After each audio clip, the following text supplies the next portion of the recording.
बच्चों नाउ आपके लिए मॉड्यूल 5 है। मॉड्यूल 5 में मेरा टॉपिक इस बार का है types of seeds and seed germination.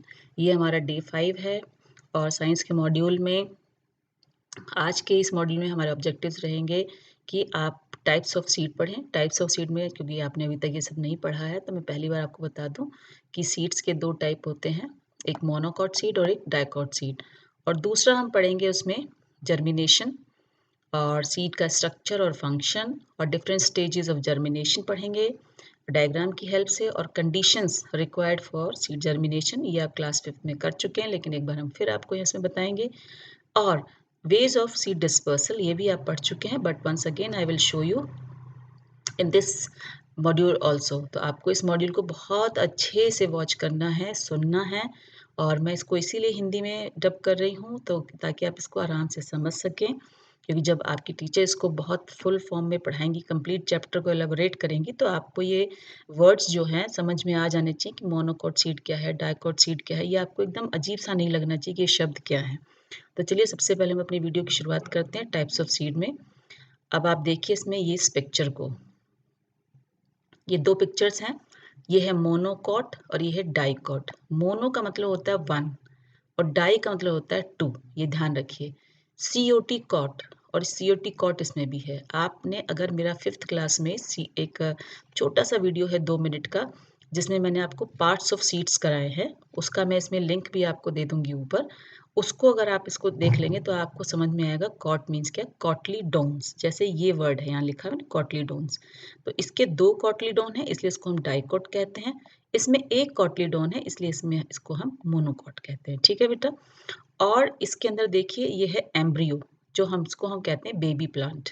ये भी मैंने आपको सिखाया था उसी में, सीड पार्ट जो मैंने आपको पार्ट्स ऑफ सीड कराया है उसमें ये बताया था। और इन दोनों का जो कवर होता है, सीड्स के ऊपर की कवरिंग, उसको सीड कोट कहते हैं। जैसे मैंने आपको उसमें भी समझाया था, मैं फिर बता रही हूँ। एक चीज आपको यहाँ सबसे अलग मिलेगी मोनोकॉट में, वो है एंडोस्पर्म। ये एंडोस्पर्म क्या होता है ये आप थोड़े से बड़े हो जाएंगे तब आपको बताया जाएगा। अभी आप सिर्फ इसको ये ध्यान कीजिए कि ये जो तीनों पार्ट्स हैं ये कॉमन है और एंडोस्पर्म आपको मोनोकॉट सीड्स में मिलता है। ठीक है।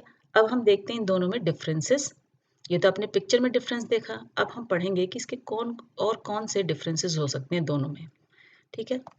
ये है हमारा दोनों का डिफरेंस। तो डाइकॉट सीड में अब देखिए कि the seed coat is distinct from the fruit wall. Means आप उसमें सीड कोट को फ्रूट की वॉल से अलग कर सकते हैं। बट मोनोकॉट सीड में क्या होता है, seed coat is fused with pericarp या फ्रूट वॉल, यानी कि उसको आप अलग नहीं कर सकते। अगर आप दोनों टाइप के सीड्स को पानी में सोक कर देते हैं तो सीड कोट डाइकोट का आप अलग कर सकते हैं, लेकिन मोनोकोट का अलग नहीं कर सकते हैं। फिर देखिए there are 2 cotyledons in the seeds, जिसके ऊपर इसका नाम दिया गया है डाइकॉट। और there is a single cotyledon in the seed, means एक कॉटलीडॉन है इसलिए इसका नाम मोनोकॉट रखा गया है। Endosperm is absent, endosperm is present, जो मैंने आपको पिक्चर में बताया कि दोनों में डिफरेंस क्या है पिक्चर देख करके। फिर आप देखिए there is no protective sheath for the plumule and radicle. अब ये दोनों वर्ड आपके लिए डिफरेंट हैं और न्यू है। प्लूम्यूल और रेडिकल ये मैं अभी आपको तुरंत ही समझाने वाली हूँ नेक्स्ट पार्ट में इसी के ही। The plumule is protected by coleoptile and radicle by coleorhiza. दोनों में ध्यान रखिएगा, plumule by coleoptile and radicle by coleorhiza एक कवरिंग के नाम है, उनके ऊपर जो मेम्ब्रेन की कवरिंग है उनका ये नाम दिया गया। चलिए अब हम देखते हैं आगे parts, different stages of germination. यहाँ आपको मैं कोलियोराइजा का रॉ रेडिकल बताती हूँ। ठीक है। अब आप देखिए ये एक बीन, गार्डन बीन है जो कॉमन हमारे घरों में आती है। बीन्स उसका ये सीड है जिसको ग्रो किया गया है, जिसको हम राजमा भी कह लेते हैं या बीन्स कह लेते हैं। वो उन सबका प्लांट आपको ऐसे ही निकले दिखाई देगा। और ये जो बीन होता है ये डाइकोट होता है, इसके दो पार्ट्स अलग अलग हो जाते हैं, जैसे आप इस पिक्चर में देख रहे हो दो कॉटलीडॉन्स हैं, इसलिए डाइकोट प्लांट है, सॉरी डाइकोट सीड है। जैसे ही इस सीड को हम, ये हमारा एक कंप्लीट सीड होता है आपके पास, आप देखते हैं सीड पर एक छोटा सा स्कार टाइप होता है। तो स्कार टाइप में जब आप उसको इस सीड को जैसे ही आप पानी में या ज़मीन में रखते हैं और उसको पानी मिलता है, वो थोड़ा बड़ा हो जाता है और उसमें से एक पार्ट नीचे की तरफ निकलना शुरू होता है। तो जो पार्ट पहले नीचे की तरफ निकलेगा वो होता है हमारा रेडिकल और यही रूट्स बनती हैं। मीन्स रेडिकल से ही रूट्स बनती हैं। ध्यान रखिए, बहुत ईज़ी है। आर से रूट, आर से रेडिकल। और जो पार्ट ऊपर की तरफ जाएगा उसको कहते हैं हाइपोकोटाइल। और ये हाइपोकोटाइल ऊपर नहीं जाएगा, इसके अंदर से देखिए ये टर्न करके मुड़ा रहता है और ये अपने साथ इतना लंबा बढ़ जाता है कि सीड को बाहर भी निकालता है सॉइल से। और जैसे ही बाहर निकलेगा ये दोनों इसके अंदर से लीव्स बाहर आएंगी। ठीक है, ये इसके कॉटलीडॉन्स हो गए, ये इसका हाइपोकोटाइल हो गया और ये दोनों कॉटलीडॉन्स हो गए। और पहली लीव्स जो निकलती हैं उनको हम बोलते हैं foliage leaves. First pair of leaves जो होती है उसको फॉलिएज लीव्स बोला जाता है। अब देखिए ये पार्ट निकल करके आया। कैसे आया? ये आपका हाइपोकोटाइल जो किससे निकला है? कॉटलीडॉन्स, दोनों ये ऊपर हैं। ये आपका हाइपोकोटाइल, ये आपका रेडिकल और ये आपका एपिकोटाइल। ठीक है, इन चीज़ों को आप यहाँ सीख लेंगे। इसको बार बार देखिए, ड्रॉ कीजिए, क्योंकि साइंस में जितनी ड्राइंग की प्रैक्टिस आप करेंगे उतनी ही आपकी अच्छी होती जाएगी। और बहुत इंटरेस्टिंग है, इसमें ड्राइंग कम लर्निंग दोनों होती है। अब हम पढ़ते हैं इसका last part, ways of dispersal. इससे पहले मैंने आपको 5th क्लास में जो बताया था कि कौन कौन सी कंडीशंस हैं जिसमें सीड जर्मिनेशन होता है, वो आपको एक वीडियो का लिंक और दूंगी जिसको आप देख सकते हैं, आपने किया भी है। लेकिन फिर भी आपको बता देते हैं कि वाटर, सॉइल और थोड़ा सा टेम्परेचर, तीनों चीज़ की ज़रूरत होती है और एयर की उसको जर्मिनेट करने के लिए। अब हम देखते हैं कि वेज ऑफ सीड डिस्पर्सल, यानी कि सीड्स कैसे एक जगह से दूसरी जगह डिस्पर्स होते हैं।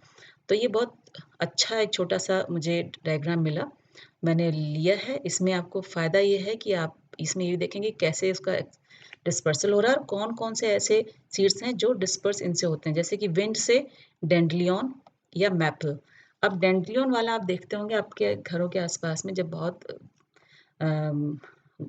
सीज़न चलता है हवा का और समर सीज़न में, ऐसे ये उड़ते हुए सफ़ेद रंग के दिखाई देंगे। ये डेंड्लियन है। एक्सपर्जन, जितनी भी पॉड्स होती हैं, जैसे आपकी मटर का है, आपका सरसों का पेड़ है, इनके अंदर आपको एक्सपर्जन नज़र आएगा, यानी कि सीड जो फट जाती है, उसकी जो पॉड है वो फट के बाहर निकलती है। इसमें आपको दिया गया मिल्कवीट। मिल्कवीट मीन्स मदार।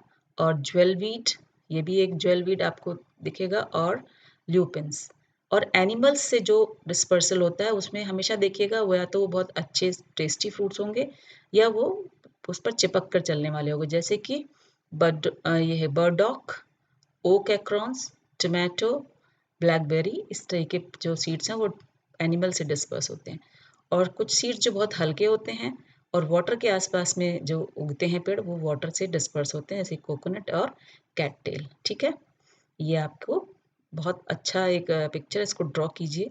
ये आपके लिए वर्कशीट रहेगी कि आपको कौन कौन से काम करने हैं। Right different parts of a seed given below. इसमें आपको एक सीड दिया गया, उसके डिफरेंट पार्ट्स आपको बताने हैं। जैसे मैं आपको बता दूं, ये कॉटलीडॉन हो गया, ये सीड कोट हो गया, ये आपका बेबी प्लांट हो गया, ये आपका हाइपोकोटाइल हो गया और यहाँ से आपका एपिकोटाइल हो गया। ठीक है, रेडिकल निकलेगा।